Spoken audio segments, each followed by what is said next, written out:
i-improve yung buhay mo, kung paano i-improve yung sarili mo? Mas gugustuhin mo ba doon sa environment na pinag-uusapan yung buhay ng iba ni hindi nga masolve yung problema ng buhay niya? Gets niyo ba? Kaya kung kayo ay nasa environment ngayon, kung saan hindi healthy yung environment ngayon, kung saan hindi hindi healthy kasi nasa environment niya yan. Nasa mga kaibigan niya yan. Kung yung kaibigan niya po ay palainom, may tendency kahit hindi ka umiinom, matututo ka uminom. Birds of a feather flocks together. So, ako po, dalawa lang ang kaibigan ko. At yung dalawang kaibigan ko na yun, ako nagli-lead sa kanila. Kahit si Uni, sabi na si Uni is 28. Pero mas advanced yung utak ko, mas advanced yung pag-iisip ko sa kanya. Alpha, yeah, I'm an alpha. I'm definitely an alpha. Kasi kaya ko kumain mag-isa. Kaya ako mabuhay mag-isa. Sa school, hindi ko kailangan ng classmate na papasama ako kung saan-saan. Kaya kong pumunta kung saan-saan mag-isa. I'm definitely an alpha. Kaya ko i-guide yung sarili ko mag-isa. Kaya ko mabuhay na mag-isa.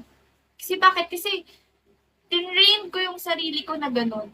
Tinrain ko yung sarili ko na hindi dumepende sa ibang tao. Tinrain ko yung sarili ko na hindi dapat basta-basta maniniwala or makikinig sa sasabihin ng ibang tao. Bakit? Pinapakain ba nila ako? Hindi, di ba?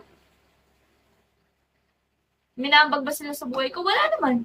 Pero kung sasabihan nila ako, ang taba mo, hindi ka ganyan, hindi mo yan kaya.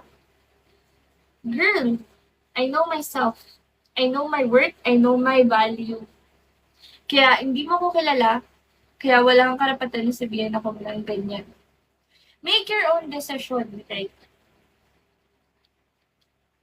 Sobrang sarap mag-podcast ng ganito. Alam niyo kung bakit? Kasi sobrang nakaka-overwhelm. Alam niyo po yun. Like, so, yung deep talk na kasi itong ginagawa natin eh.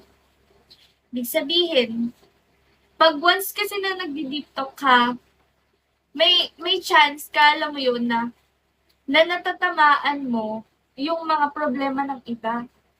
May mga tao po kasi na hindi nagsasabi ng problema nila. Ilang taon ka na? 21 po ako. 21. Pag sinabi mo kasing 21 ngayon, bata pa yan. Wala pa yung alam sa mundo. Bata pa yan. Nag-aaral pa lang yan. No. No, honey. Yung brain ko po non-stop. Kaya ko to nasasabi sa inyo lahat kasi it's based on my experience. It's never too late to be what you meant to have been, right? And of course, mo business. Thank you! Ayoko po mag-asawa. Hindi po ako mag-asawa.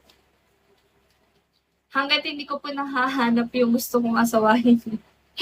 Kaya ngayon, interest. I will rest. Sige.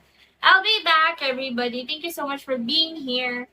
Thank you so much for appreciating. I appreciate kung ano man yung napag-usapan natin. And sana sa mga natamaan dyan, magbago na kayo. Marami pa yung oras. Marami pang